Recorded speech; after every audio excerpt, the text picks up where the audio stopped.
Welcome dear रॉकर्ट्स। Movie की शुरुआत में हमें सिद्धार्थ को दिखाते हैं, जिसको सिद्धू भी कहते हैं, जो एक लड़की का पीछा कर रहा है जिसका नाम मोनिका है। वो मोनिका के पीछे चाकू लेकर दौड़ रहा है। मोनिका भी सारी और चिल्ला रही है, लेकिन कोई भी मोनिका की मदद नहीं करता। अब आखिरकार सिद्धू मोनिका को पकड़ लेता है और जैसे ही वो उस पर अटैक करता है तभी होता है एक खुलासा, जब सिद्धू कहता है ये चाकू नकली है। एंड उसका प्रोफेसर वहां कर कहता है कि हम एक्चुअली यहाँ पर एक शूटिंग की प्रैक्टिस कर रहे थे और ये दोनों हमारे बहुत ही खास एक्टर हैं जिनकी ये प्रैक्टिस चल रही है। अब अगले सीन में हमें पुलिस स्टेशन को दिखाते हैं, जहाँ पर श्री अपने माँ बाप की मिसिंग रिपोर्ट पुलिस स्टेशन में दर्ज कराने आई है और उसके साथ उसका पति राहुल भी है। ये सुनकर पुलिस वाला उसको कहता है कि देखिए, हम आपके माँ बाप को जल्दी ढूंढ निकालेंगे, आप टेंशन मत लीजिए। इसके बाद हम सत्यानंद एक्टिंग इंस्टीट्यूट को देखते हैं, जहाँ पर सिद्धार्थ की बेस्ट एक्टिंग की वजह से उसे पैन इंडिया नाम की कंपनी ने सिलेक्ट कर लिया है। जहाँ से निकलते वक्त वो उस इंस्टीट्यूट को अलविदा कहता है। इसी बीच वो अपने सर से कहता है कि मैं जो भी हूँ उस इंसान की वजह से हूँ जिसने मुझे इस काबिल बनाया, और ये कहकर वहाँ से वो निकल जाता है।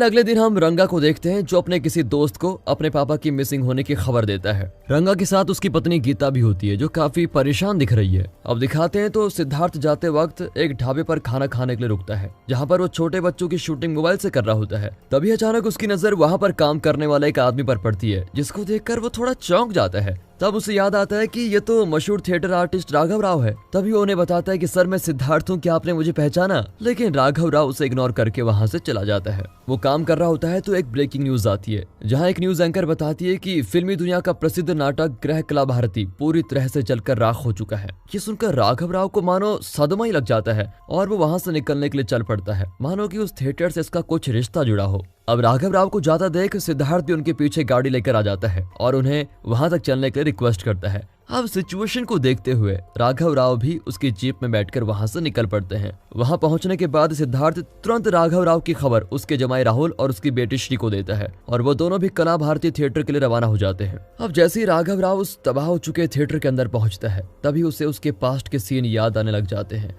अब जब सिद्धार्थ वहां पर पहुंचता है तो राघव राव उसे अपनी जिंदगी की अनटोल्ड स्टोरी सुनाने लगता है कि कैसे वो एक जमाने में इस थिएटर का राजा हुआ करता था। तभी सीन पास्ट में शिफ्ट होता है और हम राघव राव को देखते हैं, जहां सैकड़ों लोगों के बीच उसका सत्कार किया जा रहा है, जहां उसके सारे दोस्त और परिवार वालों के साथ साथ काफी दिग्गज सेलिब्रिटी वहां पर मौजूद होते हैं। इसी बीच राघव राव अपनी सफलता और अपनी मेहनत की बहुत अच्छी मोटिवेशन लोगों को देता है और सारे लोगों को अपनी कामयाबी के लिए धन्यवाद करता है। फिर उसके दोस्त चक्कर पानी के घर में आने के बाद वो उसका वेलकम करता है। अब खुशी की वजह से थोड़ा वो शराब भी पी लेता है और अपने बेटे रंगा और बेटी श्री को अपनी जायदाद के कुछ हिस्से बांट देता है। साथ में उस दिन अपने परिवार वालों के साथ वो खूब एंजॉय करता है, क्योंकि अब उसने थिएटर और एक्टिंग से रिटायरमेंट ले ली थी। अब उसी रात राघव राव की बहू गीता अपने पति रंगा से कहती है कि देखो, जल्दी हमें खुद का घर ले लेना चाहिए, जिसमें हम काफी अच्छे से खुश रह सकेंगे। ये सुनकर रंगा को अच्छा नहीं लगता और वो इस बात को इग्नोर कर देता है। अब हमें राघव राव की बेटी श्री को दिखाते हैं, जो खुद एक सिंगर है और वो अपने बॉयफ्रेंड के साथ मस्त अपनी लाइफ को एंजॉय कर रही होती है। अब जहाँ तक रही राहुल की बात, तो वो भी एक सिंगर है और फिल्म इंडस्ट्री में अपना करियर बनाना चाहता है। इसी वजह से वो दोनों साथ रहते थे, लेकिन इन दोनों के बारे में किसी को कुछ पता नहीं था। अब अगले दिन जब सभी लोग लंच कर रहे होते हैं, तभी गीता अपने नए घर में शिफ्ट होने की बात राघव राव से करती है, जिससे नाखुश होकर राघव राव उसे अपने घर में खुशी से रहने के लिए कहता है, क्योंकि उस घर में उसकी काफी सारी यादें जुड़ी हुई है, इसलिए वो उस घर को छोड़कर नहीं जाना चाहता है। अब एक दिन चक्कर पानी रिक्शा से गुजर रहा होता है, तभी उसको राघव राव की बेटी श्री और उसका बॉयफ्रेंड बाइक में दिख जाते हैं, जिसको देखकर तो वो काफी चौंक जाता है। तभी चक्कर पानी राहुल को राघव राव के घर लेके जाता है और उन दोनों की शादी की बात कर देता है। पर राघव राव राहुल के हुलिये को देखकर शुरुआत में बहुत अनदेखा करता है, पर श्री की रिक्वेस्ट करने के बाद वो दोनों आखिरकार मान जाते हैं और उन दोनों की धूमधाम से शादी भी कर दी जाती है। अब अपनी बेटी को जाता देख राघव राव राहुल से उसकी बेटी को हमेशा खुश रखने के लिए रिक्वेस्ट करता है, जिसके जवाब में राहुल भी उसको वादा करता है कि मैं आपकी बेटी को हमेशा स्वस्थ खुश रखूंगा। अब शादी हो जाने के बाद वो अपने दोस्त चक्कर पानी के साथ एक छोटी सी दारू पार्टी करता है, जिसमें वो दोनों एक दूसरे से काफी गपशप लड़ाते हैं, क्योंकि वो दोनों काफी जिगरी दोस्त हैं। और अब यहाँ से सीन फिर से प्रेजेंट में शिफ्ट होता है, जहाँ हम राघव राव को देखते हैं, जहाँ वो सिद्धार्थ को इन सारी जिंदगी के पलों के बारे में बता रहा है। अब वो अपने पास्ट का एक किस्सा सुनाता है, जहाँ उसकी बहू गीता को बेटी होती है, जिससे उसको बहुत खुशी होती है और वो बड़े ही लाड़ प्यार से उनका ध्यान रखता है। धीरे धीरे जैसे उसकी पोती बड़ी होने लगती है, तो वो अपने माँ बाप में कम और दादा दादी में ज्यादा प्यार रखने लग जाती है। एक दिन राघव राव को फोन से पता चलता है कि उसके दोस्त चक्कर पानी की बीबी की तबीयत बहुत खराब है, जिसको देखने के लिए वो अपनी पोती और बीबी के साथ तुरंत हॉस्पिटल के लिए रवाना हो हो जाता है। अब वापस आने के बाद राघव राव अपने दोस्त चक्रपाणी से कहता है कि देखो बहुत जल्द तुम्हारी बीवी ठीक हो जाएगी, तुम टेंशन मत लो। थोड़ी देर बाद दोनों शराब पीने के लिए बैठे होते हैं, जहाँ चक्रपाणी उसे कहता है कि यार प्लीज मेरी बीवी को बचा लो, वरना मैं अपने आप को कभी माफ नहीं कर पाऊंगा। जिसके बाद राघव राव उसे हिम्मत देता है कि देखो सब कुछ ठीक हो जाएगा। अब हॉस्पिटल से घर आने के बाद रंगा की वाइफ गीता अपने सास ससुर यानी राघव राव और उसकी बीवी राजू पर गुस्सा करने लगती है, क्योंकि वो दोनों उसकी बेटी को हॉस्पिटल लेके गए थे। जबकि रंगा की बहू का कहना यह है कि हॉस्पिटल की वजह से मेरी बेटी बीमार पड़ सकती है और तुमने यहाँ पर लापरवाही की। राघव राव के लाख समझाने के बाद भी गीता नहीं मानती और उनको ताने मारते हुए चली जाती है। अब अगले दिन हम राघव राव की पोती को देखते हैं, जिसे उसके टीचर ने तेलुगु बोलने के लिए पनिशमेंट दे दी है और धूप में उसको एक पत्थर पर खड़ा करके रखा हुआ है। उसी वक्त वहाँ उसका दादा यानी कि राघव राव आ जाता है और प्रिंसिपल को डांटने लगता है कि तेलुगु बोलना गुनाह है क्या। और जब प्रिंसिपल उसे अपने हाई स्कूल के रूल बताता है तो उल्टा राघव राव उससे ही इंग्लिश में पट्टी पढ़ाने लग जाता है कि तेलुगु हमारी मातृभाषा है और हमें उसका समर्थन करना चाहिए। ये देखकर तो प्रिंसिपल भी हैरान हो जाता है। अब घर आने के बाद जब गीता को इन सारी चीजों के बारे में पता चलता है तो वो उल्टा अपने ससुर राघव राव को भी डांटने लगती है कि आपने जो आज किया वो गलत है। जबकि राघव राव अपनी संस्कृति से, अपनी मातृभाषा से बहुत प्यार करता है, जिस वजह से उसको ये सब कुछ करना पड़ा। अब अगले दिन राघव राव और उसकी पत्नी अपनी बेटी और दामाद से मिलने के लिए उनके घर पर जाते हैं, जहाँ पूरा दिन अपनी बेटी और दामाद के साथ एंजॉय करते हैं। वहां से घर आते वक्त राजू राघव राव से कहती है कि जल्दी हमें सब छोड़कर हमारे गांव निकल जाना चाहिए, जहां हमें कोई तकलीफ ना हो। जिसके बाद सीन शिफ्ट होता है और हम राघव राव की पोती को देखते हैं, जो उसके डांस कंपटीशन में डांस कर रही है, लेकिन अंग्रेजी की डांस स्टेप की घिनौनी हरकत को देखकर राघव राव को फिर से गुस्सा आ जाता है और वो कहता है कि ऐसा भी कोई डांस होता है, ऐसा डांस नहीं करना चाहिए। आखिर स्कूल में पढ़ने वाले बच्चों के माँ बाप इतने लापरवाह कैसे हो सकते हैं, जो कि इन बच्चों से इस उम्र में इस तरह का डांस करवा रहे हैं। राघव राव साथ ही उस स्कूल के मैनेजमेंट को भी बहुत भला बुरा कहता है। फिर वो अपनी पोती को वहां से घर लेकर चलता है। घर आने के बाद फिर से गीता उनको डांटती है कि आपने आज फिर सब कुछ खराब कर दिया, अरे मेरी बेटी की एजुकेशन के बीच में आप मत पढ़ो। अब राघव राव और उसका बेटा रंगा भी गीता को समझाता है कि देखो ऐसे मत बोलो, लेकिन वो किसी की नहीं सुनती। अब अगली सुबह गीता और रंगा राघव राव से माफी मांगते हैं कि देखो कल जो भी हुआ उसके लिए हम शर्मिंदा हैं। साथ ही साथ रंगा ये भी कहता है कि हम जल्द ही कहीं और शिफ्ट हो जाएंगे। ये सुनकर तो राघव राव को बहुत दुख होता है और वो अपने बेटे की खुशी के लिए अपनी बीवी राजू के साथ कहीं दूर जाने के लिए निकल पड़ता है। अब दोनों जाने के लिए रेलवे स्टेशन रवाना होते हैं, जहां उनका दोस्त चक्रपाणी, राघव की बेटी श्री और उसका पति राहुल साथ में वहां पर पहुंचते हैं और उन्हें जाने के लिए मना करते हैं और फिर बहुत रिक्वेस्ट करके श्री उन्हें अपने घर लेके आ जाती है। यहाँ से सीन फिर से प्रेजेंट में शिफ्ट होता है, जहाँ हम राघव राव को देखते हैं जो सिद्धार्थ को ये कहानी सुना रहा है कि कैसे उसने अपने बेटे का घर छोड़ दिया और अपनी बेटी के घर के लिए चला गया। अब देखते हैं कि राघव राव अपनी बेटी के साथ खुश रह पाता है या नहीं। तभी हम अगले सीन में चक्रपाणी को देखते हैं, जो रंगा और गीता के वर्क लोकेशन यानी उनके ऑफिस में जाता है, जहाँ पर वो दोनों काम करते हैं। इस वक्त चक्रपाणी ने शराब पी रखी है और वो रंगा और गीता को उनके द्वारा की गई नीच हरकत के लिए बहुत सुनाता भी है, जो सुनकर तो वो दोनों भी परेशान हो जाते हैं। अब दूसरी तरफ फाइनली राघव राव और उसकी बीवी अपनी बेटी श्री के घर आ चुके हैं, जहाँ वो सब मिलकर काफी एंजॉय करते हैं और साथ में खाना घूमना सब कुछ मजे से करते हैं। यहाँ तक कि अपनी बेटी और दामाद के साथ मिलकर उनके कामों में भी उनका साथ देते हैं। अब एक दिन राहुल की सिंगिंग टैलेंट को देखकर एक प्रोड्यूसर उससे मिलने आती है, जहाँ राघव राव आधे कपड़े पहन के वहाँ पर आ जाता है। ये देखकर तो वो चौंक जाते हैं।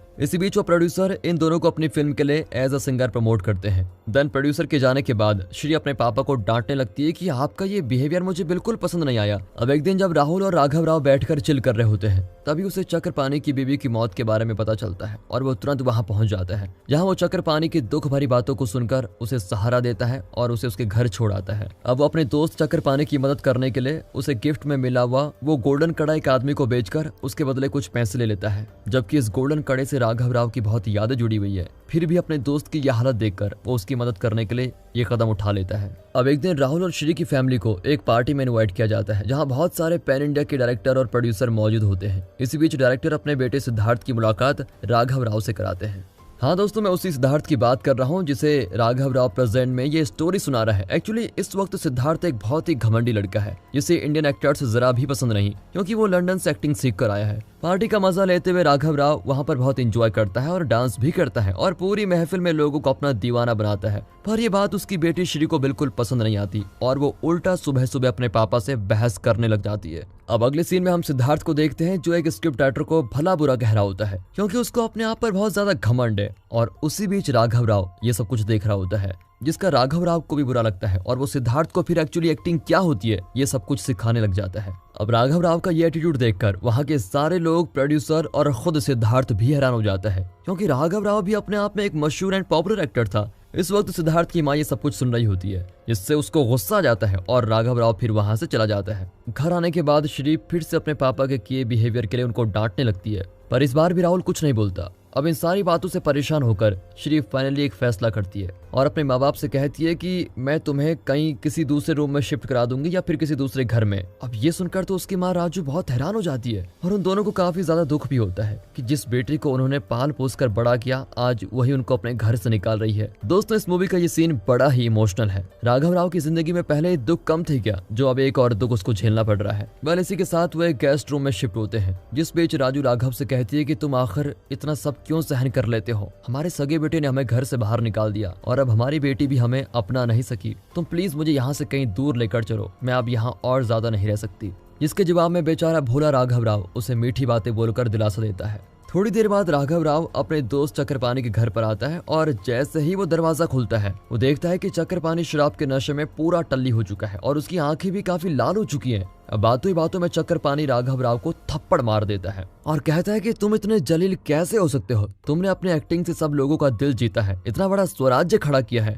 और तुम्हारे बेटे ने तुम्हें घर से निकाल दिया और अब तो तुम्हारी बेटी भी, वो भी तुम्हें अपना नहीं रही है। इसके जवाब में राघव राव अपने दोस्त को सब भूल जाने के लिए कहता है। अब चक्रपाणी अपनी गलती के लिए राघव से माफी मांगता है और सदमे की वजह से बेहोश हो जाता है। फिर चक्रपाणी को हॉस्पिटल में एडमिट करने के बाद डॉक्टर उसे रेस्ट करने की सलाह देते हैं। अब चक्रपाणी को होश आता है तो राघव उसे अपने हाथों से खाना खिलाता है, जिस बीच उन दोनों में काफी पुरानी बातें होती हैं। वो उस समय की बातें करते हैं जब वो दोनों एक्टिंग किया करते थे और फिर वो अपनी यादों को ताजा करते हैं। अब चक्रपाणी राघव राव से कहता है कि मेरी जिंदगी में अब कुछ नहीं बचा, अच्छा होगा कि तुम मुझे इस दुख भरी जिंदगी से आजाद कर दो, यानी मुझे मुक्ति दे दो। अपने दोस्त की ये बातें सुनकर राघव राव भी काफी इमोशनल हो जाता है, इसलिए अपने दोस्त के वादे को निभाते हुए और दिल पर पत्थर रखकर वो उसे बहुत सारी नींद की गोलियां देकर सुला देता है, जिससे चक्रपाणी की नींद में ही मौत हो जाती है। अब बेचारा राघव राव अपने जिगरी दोस्त को भी खो चुका है, जिसकी कहानी वो सिद्धार्थ को सुना रहा होता है। अब अगले दिन राहुल श्री के पास अपने कुछ पैसे देकर चला जाता है। तभी राघव राव को लगता है कि उसकी पत्नी की तबीयत खराब है, इसलिए वो उसे दवाई देने के लिए उसके गेस्ट हाउस में वापस चला जाता है। लेकिन जब श्री वहां कर पैसे चेक करती है तो पैसे वहां से गायब होते हैं,